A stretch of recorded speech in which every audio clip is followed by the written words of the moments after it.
ഈ വീഡിയോയിൽ വളരെ ഇമ്പോർട്ടൻ്റ് ആയിട്ടുള്ള സാഹിൽ റീജിയൻ, അതായത് സാഹിൽ റീജിയൻ എന്ന് പറഞ്ഞു കഴിഞ്ഞാൽ ആഫ്രിക്കയിൽ കിടക്കുന്ന ഒരു റീജിയനാണ്. ഞാനിവിടെ ഒരു മാപ്പ് വയ്ക്കാം, അപ്പോൾ നിങ്ങൾക്ക് കൃത്യമായിട്ട് മനസ്സിലാക്കാൻ പറ്റും എന്താണ് സാഹിൽ റീജിയൻ എന്നുള്ളത്. ഈ രാജ്യങ്ങൾ കിടക്കുന്നത് നോക്കിക്കഴിഞ്ഞാൽ മാലി, ബുർക്കിന ഫാസോ, നൈജർ, ഈ രാജ്യങ്ങളെല്ലാം ഇങ്ങനെ കിടക്കുന്നതാണ് ഈ സാഹിൽ റീജിയൻ. ഇതിങ്ങനെ ഈ ആഫ്രിക്കൻ റീജിയൻ ഇങ്ങനെ പാസ് ചെയ്ത് വരുന്ന റെഡ് സീയുമായിട്ട് കണക്ട് ചെയ്യുന്ന ആ ഒരു ഏരിയയാണ് സാഹിൽ റീജിയൻ എന്ന് പറയുന്നത്. ഇവിടെയെല്ലാം നല്ല രീതിയിലുള്ള തീവ്രവാദികളുടെ വിളയാട്ടം നല്ല രീതിയിലുണ്ട്. ഇതിൻ്റെ പുറകിൽ ഒരുപാട് പ്രശ്നങ്ങളുണ്ട്, ഇതിൻ്റെ പുറകിൽ ഒരുപാട് കാര്യങ്ങളുണ്ട്. ഈ തീവ്രവാദികളെ സപ്പോർട്ട് ചെയ്യുന്ന രീതിയിലാണ് വെസ്റ്റേൺ രാജ്യങ്ങളുടെ നിലപാട്. ഈ തീവ്രവാദികളെ പ്രോത്സാഹിപ്പിക്കുന്നതും ഈ തീവ്രവാദികളെ ഈ ആഫ്രിക്കൻ രാജ്യങ്ങളിലേക്ക് ഇടപെടൽ നടത്താൻ വേണ്ടിയിട്ട് സ്പൈ വർക്ക് ചെയ്തിരിക്കുന്നതും ഇതിനെ ബാക്കപ്പ് ചെയ്യുന്നതും എല്ലാം തന്നെ വെസ്റ്റേൺ രാജ്യങ്ങളാണ്. അതിൽ പ്രധാനമായിട്ട് ഫ്രാൻസ്, യൂറോപ്യൻ രാജ്യങ്ങളാണ് ഇതിൻ്റെ പുറകിൽ. അതിന് പ്രധാനപ്പെട്ട കാരണം ഈ ആഫ്രിക്കൻ രാജ്യങ്ങളിൽ നിന്ന് കിട്ടുന്ന അസറ്റ്, അവരുടെ rare earth elements, gold, uranium, lithium, ഇതേപോലത്തെ പല മെറ്റീരിയൽസും അവിടെ നിന്ന് കിട്ടുന്നുണ്ട്. അത് ഈ ഇടപെട്ട കാലത്ത് ഒരു ആഫ്രിക്കൻ റെവല്യൂഷൻ എന്നുള്ള നിലയിൽ ഈ ആഫ്രിക്കൻ രാജ്യങ്ങളെല്ലാം തന്നെ അവർ ഒരുമിച്ച് ഈ ഫ്രാൻസ് പോലത്തെ രാജ്യങ്ങളെയൊക്കെ കിക്ക് ഔട്ട് ചെയ്തു അവിടെ നിന്ന്. അപ്പോൾ അതിൻ്റെ ഒരു വൈരാഗ്യമാണ് ഇതിനകത്ത് തുടർന്ന് നമുക്ക് തുടർച്ചയായിട്ട് കാണാൻ കഴിയുന്നത്. അപ്പോൾ അതിനെ തുടർന്നാണ് ഇപ്പോൾ റീസെൻ്റ് ആയിട്ട് മാലിയിൽ ഉണ്ടായ ഒരു വിഷയം. ഈ മാലിയിലെ വിഷയം ഞാൻ സ്പെസിഫിക് ആയിട്ട് പറയാമെന്ന് പറഞ്ഞിരുന്നു. അപ്പോൾ അതിനെ തുടർന്നാണ് കംപ്ലീറ്റ് ഡീറ്റെയിൽസും നമ്മൾ കളക്ട് ചെയ്തിട്ട് ഈ ഒരു വീഡിയോ അവതരിപ്പിക്കുന്നത്. ഇതിനകത്ത് നമ്മൾ പണ്ട് മുതലേ നോക്കിക്കഴിഞ്ഞാൽ ഫ്രാൻസ് ഏറ്റവും കൂടുതൽ മാലിയിൽ ഇൻഫ്ലുവൻസ് ചെയ്തിരുന്നു. അതേപോലെ പണ്ടത്തെ ഭരണാധികാരികളെയും ഇവർ സ്വാധീനിച്ചിരുന്നു. അവർക്കൊക്കെ വേണ്ട രീതിയിലുള്ള പൈസയൊക്കെ കൊടുത്ത് അവരെയൊക്കെ നല്ല രീതിയിൽ ഇവർ പരിപോഷിപ്പിച്ച്, പക്ഷേ പൊതുജനങ്ങൾക്ക് ഒരു രീതിയിലുള്ള ഗുണം കിട്ടാത്ത രീതിയിലാണ് ഈ ഫ്രാൻസിൻ്റെയൊക്കെ ഇടപെടൽ അവിടെ ഉണ്ടായിരുന്നത്. ഇൻഫാക്ട് ഫ്രാൻസിൻ്റെ ചരിത്രം മാലിയിൽ പഠിപ്പിക്കുന്നുണ്ട്. ആഫ്രിക്കൻ റീജിയനിൽ കിടക്കുന്ന രാജ്യത്തിന് എന്തിനാണ് ഫ്രാൻസിൻ്റെ ചരിത്രം പഠിപ്പിക്കുന്നത് എന്ന് ചോദിച്ചു കഴിഞ്ഞാൽ ചോദിക്കാം, അത്രേ ഉള്ളൂ, ഉത്തരവൊന്നുമില്ല. ഫ്രാൻസ് അവരുടേതായിട്ടുള്ള ഒരു ഇൻഫ്ലുവൻസിന് വേണ്ടിയിട്ട് ശ്രമിക്കുന്നതാണ്. നമ്മൾ ഒരു തരത്തിൽ മറ്റൊരു സൈഡിൽ ചൈനയെ ഇതുമായിട്ട് കമ്പയർ ചെയ്ത് നമ്മൾ ചൈനയ്ക്ക് നല്ല രീതിയിലുള്ള വിമർശനങ്ങൾ കൊടുക്കാറുണ്ട്. കാരണം ചൈന പോകുന്ന സ്ഥലങ്ങളിലെല്ലാം മാൻഡറിൻ പഠിപ്പിക്കാൻ വേണ്ടിയിട്ടുള്ള പ്രോജക്റ്റുകൾ നടപ്പിലാക്കുകയും മാൻഡറിൻ പഠിപ്പിക്കാൻ വേണ്ടിയിട്ടുള്ള ഫണ്ടുകൾ കൊടുക്കുകയും ചെയ്യുന്ന രാജ്യമാണ് ചൈന. അപ്പോൾ അതായത് അവരുടെ കൾച്ചർ, അവരുടെ ലാംഗ്വേജ് എല്ലാം സ്പ്രെഡ് ചെയ്യുക എന്നുള്ളതാണ് അവരുടെ ഉദ്ദേശം. പക്ഷേ അവരുടെ ലാംഗ്വേജ് അവരുടെ രാജ്യത്തിനുള്ളിൽ വളർത്തേണ്ട ഒരു സംഗതിയാണ്, അല്ലാതെ കോമൺ ആയിട്ട് കൊണ്ടുപോയി പ്രദർശിപ്പിക്കേണ്ട യാതൊരു ആവശ്യമില്ല. അതിൻ്റെ അർത്ഥം എന്ന് പറഞ്ഞാൽ ഇൻഫ്ലുവൻസ് ചെയ്യിപ്പിക്കാൻ വേണ്ടിയിട്ടുള്ള ആ ഒരു ശ്രമം, അതായത് സ്വന്തം ആ രാജ്യത്തിനുള്ള കൾച്ചർ ഇല്ലായ്മ ചെയ്തുകൊണ്ട് ഇവരുടെ കൾച്ചർ വളർത്തിയെടുക്കാൻ വേണ്ടിയിട്ടുള്ള ശ്രമം, അതാണ് നടന്നുകൊണ്ടിരിക്കുന്നത്. ഇതിന് പ്രധാനമായിട്ട് പറയപ്പെടുന്ന ഒരു കാര്യം വെച്ചാൽ മാലിക്കുള്ളിൽ ഫ്രഞ്ച് ലാംഗ്വേജ് മാൻഡേറ്ററി ആയിട്ട് പഠിപ്പിക്കാനുള്ള നിയമം വെച്ചിട്ടുണ്ടായിരുന്നു ഫ്രാൻസ്. ഇതാണ് നമ്മൾ മനസ്സിലാക്കേണ്ടത്. ഈ സാഹചര്യത്തിൽ നമ്മൾ പ്രധാനപ്പെട്ട ചില കാര്യങ്ങൾ നോക്കുകയാണെന്നുണ്ടെങ്കിൽ ഏറ്റവും കൂടുതൽ മാലിയിൽ നിന്നും കിട്ടുന്നത് സ്വർണ്ണമാണ്. സ്വർണ്ണം ഏറ്റവും കൂടുതൽ കിട്ടുന്ന ഒരു രാജ്യമാണ് മാലി. അതേപോലെ തന്നെ അവിടെ നിന്ന് ലിഥിയം കിട്ടുന്നുണ്ട്. അപ്പം ഇത്തരത്തിലുള്ള അസറ്റുകൾ ചുരണ്ടിയെടുത്തുകൊണ്ട് പോകുക എന്നുള്ളതാണ് പ്രധാനമായിട്ട് ഈ വെസ്റ്റേൺ രാജ്യങ്ങളുടെ, പ്രത്യേകിച്ച് ഫ്രാൻസിന്റെ നിലപാട്. ഫ്രാൻസ് ഇതുകൊണ്ട് യൂറോപ്പിലേക്ക് വിൽക്കുന്നുണ്ട്, നല്ല രീതിയിൽ പൈസ ഉണ്ടാക്കുന്നുണ്ട്. ഇപ്പോൾ ഒരു 4-5 വർഷമായിട്ട് ഫ്രാൻസിന് അവിടെ ഒരു രീതിയിലുള്ള റോളും ഇല്ല. പ്രത്യേകിച്ച് നൈജർ, മാലി, ബുർക്കിന ഫാസോ, ഈ 3 രാജ്യങ്ങളും ഒരുമിച്ച് എടുത്ത തീരുമാനമാണ് അവിടെ നിന്ന് ഈ ഫ്രാൻസ് ഉൾപ്പെടെയുള്ള രാജ്യങ്ങൾ കിക്കൗട്ട് ചെയ്തത്. ഇപ്പം വീണ്ടും ഈ വെസ്റ്റേൺ രാജ്യങ്ങൾ ആ ഒരു പുതിയ അവരുടെ റെവല്യൂഷണറി തോട്ട് പ്രോസസ്സിനെ സപ്പോർട്ട് ചെയ്തുകൊണ്ട്, അതിനെ ഇല്ലായ്മ ചെയ്തുകൊണ്ട്, അതിനെ അട്ടിമറിച്ചുകൊണ്ട് ഇവർ വീണ്ടും വെസ്റ്റേൺ ഇൻഫ്ലുവൻസിന് വേണ്ടിയിട്ട് ശ്രമിക്കുകയാണ്. അതിന് വേണ്ടിയിട്ട് പല പല സംഘടനകളായിട്ട് ഇവർ പ്രവർത്തിക്കുന്നുണ്ട്. ഈ സംഘടനകൾ എന്ന് പറഞ്ഞാൽ പല തീവ്രവാദ സംഘടനകളെയും ഇവർ പരിപോഷിപ്പിക്കുന്നുണ്ട്. ഇതിലെല്ലാം തന്നെ ഇസ്ലാമിക സംഘടനകൾ തന്നെയാണ്. അവർക്കാണ് പൈസയും എന്തെങ്കിലും ചെറുതായിട്ട് മരുന്നൊക്കെ കൊടുത്തു കഴിഞ്ഞാൽ അവർ അപ്പം തന്നെ തിരിഞ്ഞു കളിക്കുന്ന ആൾക്കാരാണ്. അവർക്ക് ഈ ഒരു ഫണ്ടമെന്റലിസം എന്ന് പറഞ്ഞ ഈ ഒരു ഐഡിയോളജി വളരെ എളുപ്പത്തിൽ തന്നെ കുത്തി നിറച്ചുകൊണ്ട് തലച്ചോറുകളെ മാറ്റിമറിക്കാൻ അവർക്ക് കഴിയും. അങ്ങനെയാണല്ലോ ഡൽഹിയിലെ പൊട്ടിത്തെറിയൊക്കെ ഉണ്ടാകുന്നത്. അപ്പോൾ ഇതേപോലെ പൊട്ടിത്തെറിക്കാനും പൊട്ടിത്തെറിപ്പിക്കാനും മറ്റുള്ളവനെ ഒരു രീതിയിലുള്ള ഒരു മാനുഷിക പരിഗണനയും കൊടുക്കാതെ കൊലപാതകം ചെയ്യാനുള്ള ഒരു ഫണ്ടമെന്റലിസം അവന് തലയിൽ കിടപ്പുണ്ട്. അപ്പോൾ അത് വളരെ എഫക്റ്റീവായിട്ട് ഉപയോഗിക്കുന്നതാണ് ഈ വെസ്റ്റേൺ രാജ്യങ്ങൾ. വെസ്റ്റേൺ രാജ്യങ്ങളുടെ ഈ കൊളോണിയൽ സ്വഭാവം, നിയോ കൊളോണിയലിസം, ഇതാണ് പ്രധാനമായിട്ട് നമ്മൾ ഇതിനകത്ത് മനസ്സിലാക്കേണ്ടത്. ഈ നിയോ കൊളോണിയലിസം ഏറ്റവും കൂടുതൽ എഫക്റ്റീവായിട്ട് ഇപ്പോഴും ആഫ്രിക്കയുടെ ഉള്ളിൽ നടക്കുന്നു എന്നുള്ളതാണ് മനസ്സിലാക്കേണ്ടത്.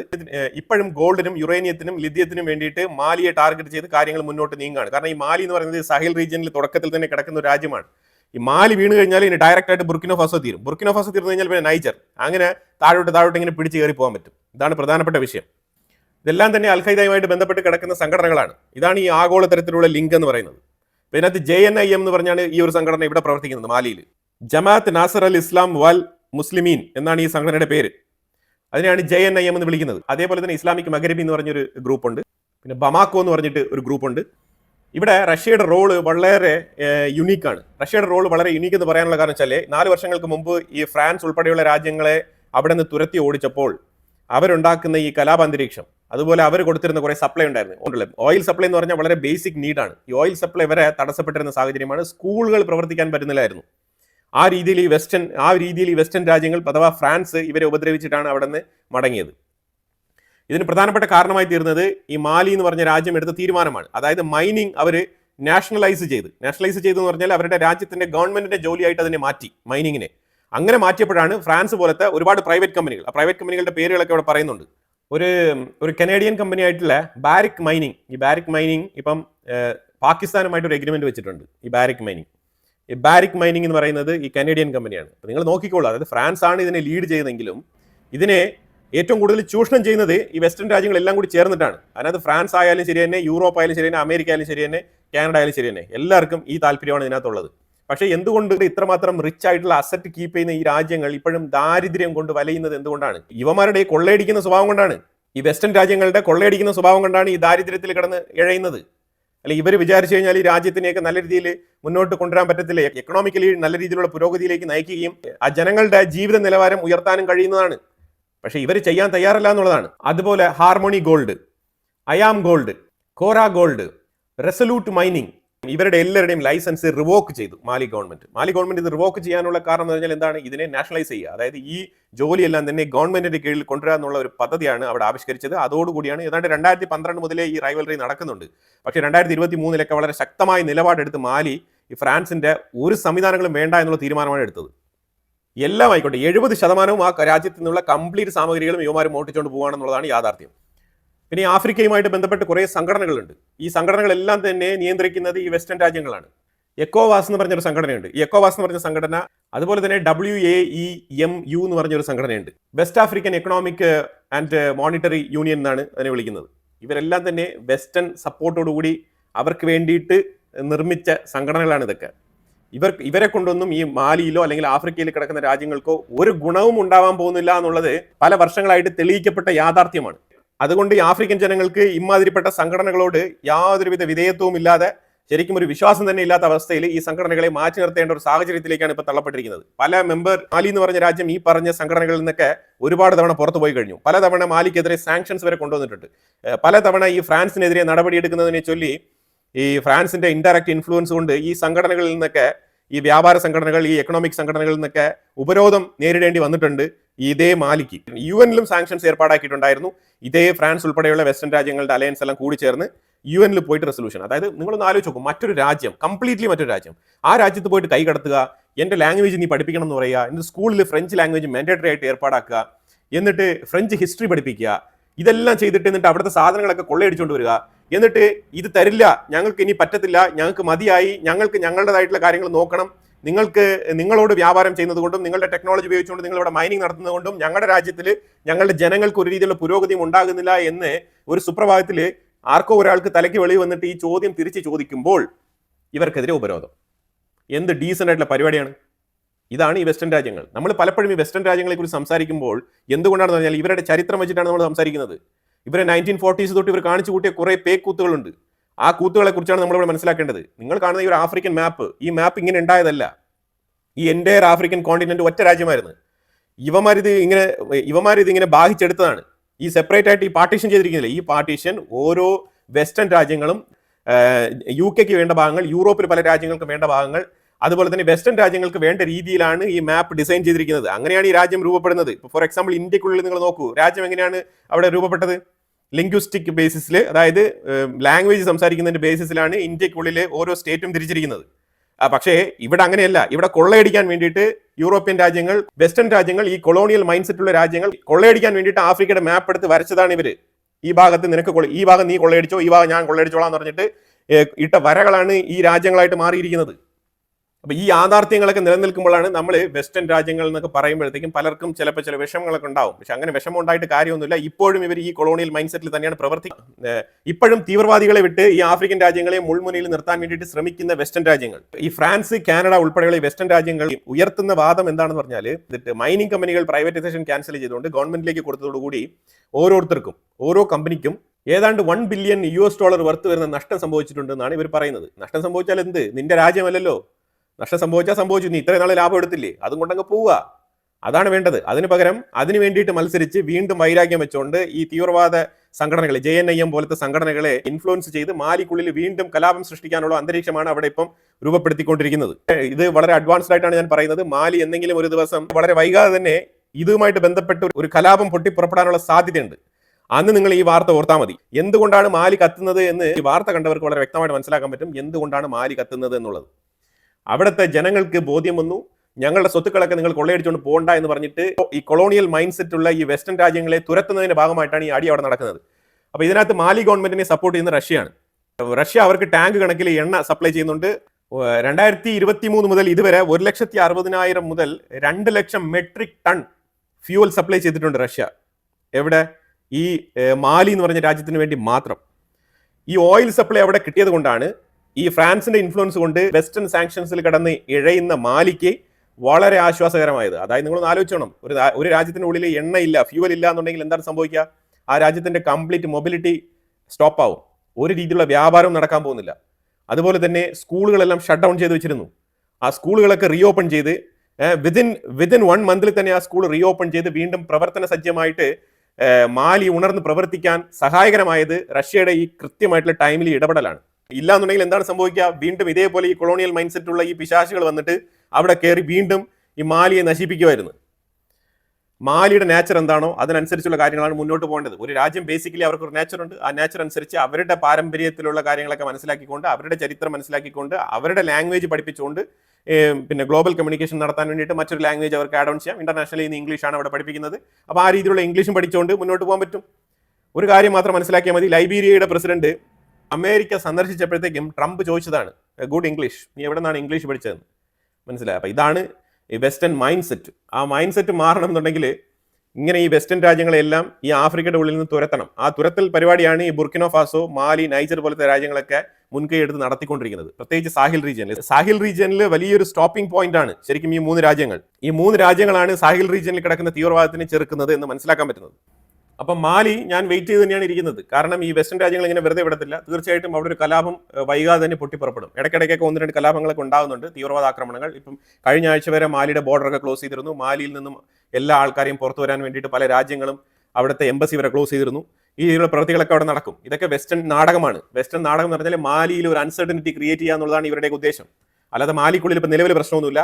അതുപോലെ തന്നെ അവിടെ അസാവാദ് സെപ്പറേറ്റിസ്റ്റ് എന്ന് പറഞ്ഞിട്ട് ഒരു ഗ്രൂപ്പ് ഉണ്ട്. ഇവർ മറ്റേ ISISന്റെ ആൾക്കാരാണ്. ഈ സംഘടനയുമായിട്ട് ബന്ധപ്പെട്ട ഒരാൾ ഇന്ന് സിറിയ ഭരിക്കുന്നുണ്ട്. അപ്പോൾ ഇതുമായിട്ടൊക്കെ ബന്ധപ്പെട്ട അപ്പോൾ ഇതൊക്കെ എങ്ങനെയാണ് സംഭവിക്കുന്നത്, ഇതിന്റെ പുറകിലൊക്കെ ആരാണ് എന്നുള്ളതൊക്കെ നമുക്ക് ഈ ലോകത്ത് തന്നെ പല സ്ഥലങ്ങളിലും തെളിവുകൾ, എവിഡൻസ് ഒക്കെ ഉണ്ട്. ഈ എവിഡൻസ് ഒക്കെ നോക്കിയാൽ തന്നെ നമുക്ക് വളരെ വ്യക്തമായിട്ട് മനസ്സിലാക്കാൻ പറ്റും ഇതിന്റെ പുറകിലൊക്കെ എന്താണ് കളികൾ എന്നുള്ളത്. 2021 മുതൽ അവിടെ അസീമി ഗോയ്റ്റ എന്ന് പറഞ്ഞ വ്യക്തിയാണ് അവിടുത്തെ പ്രസിഡന്റ്, മാലി പ്രസിഡന്റ്. ഇതിന് ശേഷമാണ് ഈ വെസ്റ്റേൺ രാജ്യങ്ങൾക്കെതിരെ ഇത്ര ശക്തമായ നിലപാട് സ്വീകരിച്ചത്. ഈ ഗോയ്റ്റ തന്നെയാണ് അവിടെ ഇപ്പം ഭരണാധികാരി. അപ്പോൾ കാര്യങ്ങളൊക്കെ ആ രീതിയിലാണ് മുന്നോട്ട് പോകുന്നത്. ഇനി നമുക്ക് ഈ സൗദി അറേബ്യയുമായിട്ട് ബന്ധപ്പെട്ട ഒരു ഡീൽ, ഞാൻ ഇവിടെ ഒരു ട്വീറ്റ് കാണിക്കുന്നുണ്ട്. ഈ ട്വീറ്റ് എന്താണെന്ന് പറഞ്ഞാൽ 2018 ഡൊണാൾഡ് ട്രംപ് ഇട്ട ഒരു ട്വീറ്റാണിത്. അതായത് ഈ ജമാൽ ഖഷോഗിയുടെ കൊലപാതകത്തിനെ തുടർന്ന് സൗദി അറേബ്യയുമായിട്ട് എനിക്ക് ഒരു ബന്ധവുമില്ല, സൗദി അറേബ്യയിൽ ഇൻവെസ്റ്റ് ചെയ്യാൻ എനിക്ക് ഒരു ഇൻട്രസ്റ്റും ഇല്ല എന്ന് എഴുതി കുറിച്ച ട്രംപിന്റെ ട്വീറ്റാണിത്.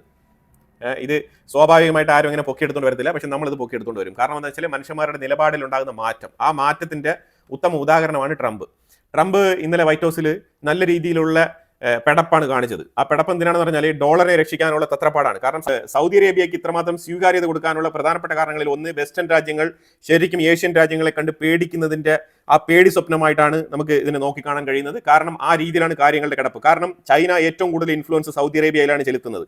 അപ്പോൾ സൗദി അറേബ്യയെ ചൈനയിൽ നിന്നും പിന്നോട്ട് വലിക്കാനാണ് ട്രംപ് ശ്രമിച്ചത്. സൗദി അറേബ്യയുടെ ക്രൗൺ പ്രിൻസ് MBS വളരെ കൃത്യമായിട്ട് 2 കണ്ടീഷനാണ് അമേരിക്കയുടെ മുന്നിൽ വെച്ചത്. ആ 2 കണ്ടീഷനിൽ ഒന്ന്, ചൈനയുമായിട്ട് ഞങ്ങൾക്ക് വളരെയധികം ബന്ധമുണ്ട്, ഞങ്ങൾക്ക് ചില വിഷയങ്ങളിൽ ചേർന്ന് പ്രവർത്തിക്കേണ്ടി വരും. അങ്ങനെ പ്രവർത്തിക്കുന്ന സാഹചര്യത്തിൽ അമേരിക്കയുടെ ഭാഗത്തു നിന്ന് ഒരു രീതിയിലുള്ള എതിർപ്പും വരാൻ പാടില്ല എന്നുള്ള കണ്ടീഷൻ വെച്ചിട്ടുണ്ട്. ഈ കണ്ടീഷൻ അഡ്വാൻസ് ആയിട്ട് പറഞ്ഞിരിക്കുകയാണ്. ഇതുപോലെ പല കണ്ടീഷൻസ് വെച്ചിട്ടുണ്ട്. പക്ഷേ അതേസമയം ഞാൻ 1 ട്രില്യൺ വരെ ഇൻവെസ്റ്റ്മെന്റ് നടത്താൻ ആഗ്രഹിക്കുന്നു എന്ന് പറഞ്ഞിട്ടുണ്ട്. 600 ബില്യൺ ഇൻവെസ്റ്റ്മെന്റിന്റെ ഒരു എഗ്രിമെന്റ്, അതുപോലെ തന്നെ 300 മില്യന്റെ ഒരു എഗ്രിമെന്റ്, അത് കഴിഞ്ഞാൽ 300 ടാങ്ക് അമേരിക്കൻ ടാങ്കുകൾ വാങ്ങിക്കാനുള്ള എഗ്രിമെന്റ്, അതുപോലെ തന്നെ F-35 ബന്ധപ്പെട്ട പ്രാഥമിക പ്രപ്പോസൽ. ഈ ഡീലുകളൊക്കെ തന്നെയാണ് അവിടെ ഉണ്ടായത്. ഇതിലുപരിയായിട്ട് അഡ്വാൻസ് ആയിട്ട് വന്ന വിഷയങ്ങൾ എന്ന് പറഞ്ഞാൽ പേഴ്സണൽ മീറ്റിംഗ്, ട്രംപുമായിട്ടുണ്ടായ പേഴ്സണൽ മീറ്റിംഗിൽ ജെറാദ് കുഷ്ണർ എന്ന് പറഞ്ഞ ട്രംപിന്റെ ആ ഒരു സൺ ഇൻ ലോ, അയാളുമായിട്ട് ബന്ധപ്പെട്ട് അയാൾ ഓൾറെഡി തന്നെ സൗദി അറേബ്യയിൽ ബിസിനസ് സ്റ്റാർട്ട് ചെയ്ത് കഴിഞ്ഞു. റിയൽ എസ്റ്റേറ്റ് മേഖലയിലായിക്കോട്ടെ, അതേപോലെ തന്നെ അമേരിക്കൻ ടെക്നോളജി, ഡിഫൻസ്, സെക്യൂരിറ്റി, ഇതുമായിട്ട് ബന്ധപ്പെട്ട മേഖലകളിലെല്ലാം ചേർന്ന് പ്രവർത്തിക്കാൻ താല്പര്യം പ്രകടിപ്പിച്ചിട്ടുണ്ട്. ജെറാദ് കുഷ്ണർ അവിടെ ട്രംപിന്റെ പേഴ്സണൽ വർക്കാണ് കാര്യങ്ങൾ മുന്നോട്ട് എടുത്തുകൊണ്ട് പോകുന്നത് റിയൽ എസ്റ്റേറ്റ് മേഖലയുമായിട്ട് ബന്ധപ്പെട്ട്. സൗദി അറേബ്യയുമായിട്ട് ഒരു തരത്തിലും ഇൻവെസ്റ്റ്മെന്റ് നടത്തില്ല എന്ന് പറഞ്ഞ ട്രംപ് ഇന്ന് ആ കൊലപാതകത്തിനെ ശരിവെക്കുകയും അതോടൊപ്പം ഇൻവെസ്റ്റ്മെന്റുകൾ തുടരെ നടത്താൻ വേണ്ടിയിട്ടുള്ള എഗ്രിമെന്റുകൾ സൈൻ ചെയ്ത് മുന്നോട്ട് പോകുന്ന സാഹചര്യമാണ് നമ്മൾ കാണുന്നത്. 2018 മുതൽ 2025 ഈ മാറ്റം സംഭവിച്ചിട്ടുണ്ട്. ഇതിനിടയ്ക്ക് 4 വർഷം ട്രംപ് ഭരണത്തിലില്ല. അപ്പോൾ ലിറ്ററലി നെക്സ്റ്റ് ഇയർ തന്നെ പുള്ളിക്കാരൻ മലക്കം മറിഞ്ഞിരിക്കുകയാണ്. അങ്ങനെ നമുക്ക് മനസ്സിലാക്കാൻ പറ്റും ഇതിനെ. കാരണം 4 വർഷം പുള്ളി ഒഫീഷ്യലി റൂളിലില്ലായിരുന്നു.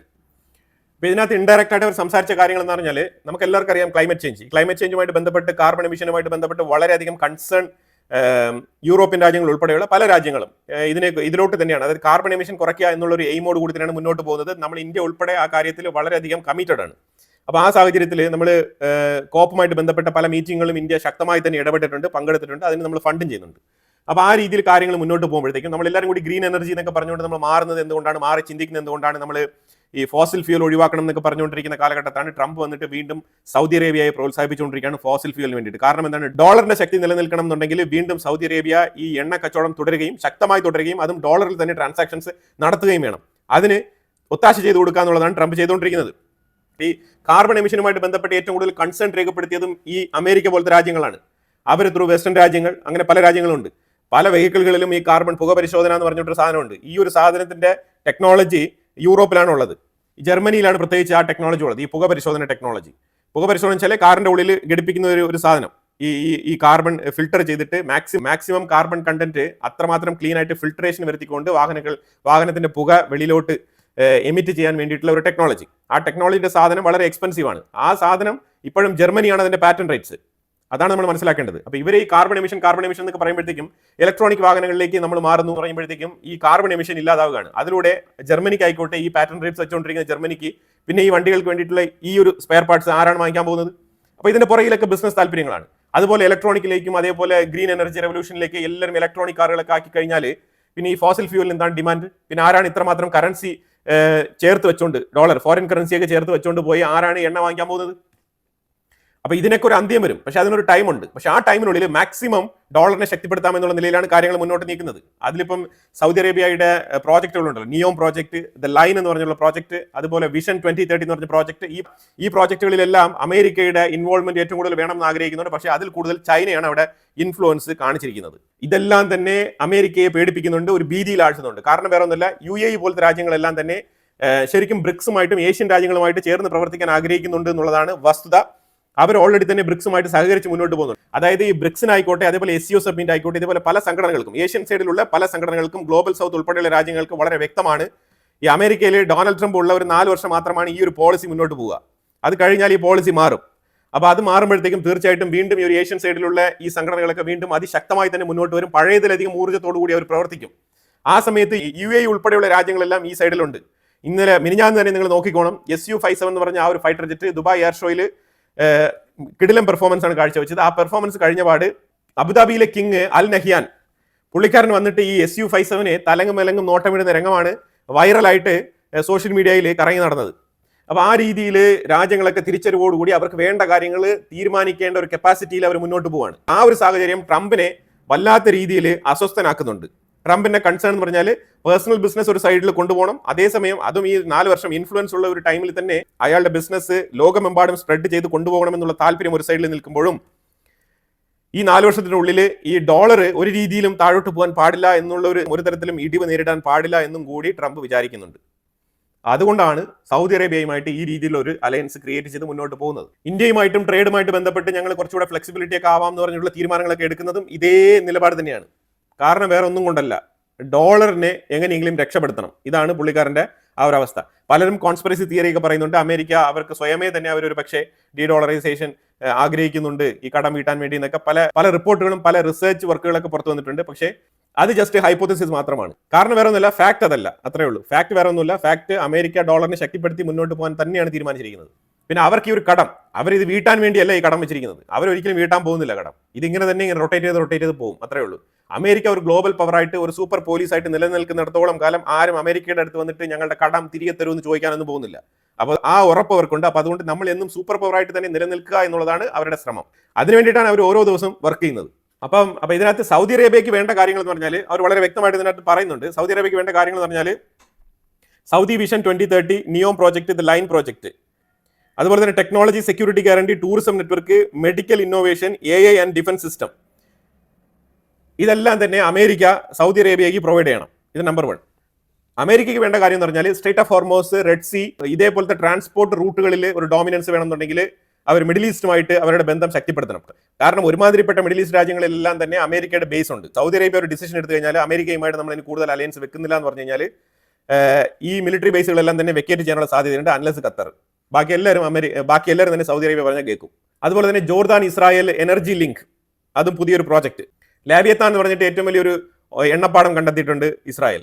അവിടെ പണി നടന്നുകൊണ്ടിരിക്കുകയാണ്. അപ്പോൾ അതിൽ ത്രൂ എനർജി ഇസ്രായേലിൽ നിന്നും പല രാജ്യങ്ങൾക്കും എനർജി കൊടുക്കാൻ വേണ്ടിയിട്ടുള്ള പദ്ധതിയാണ്.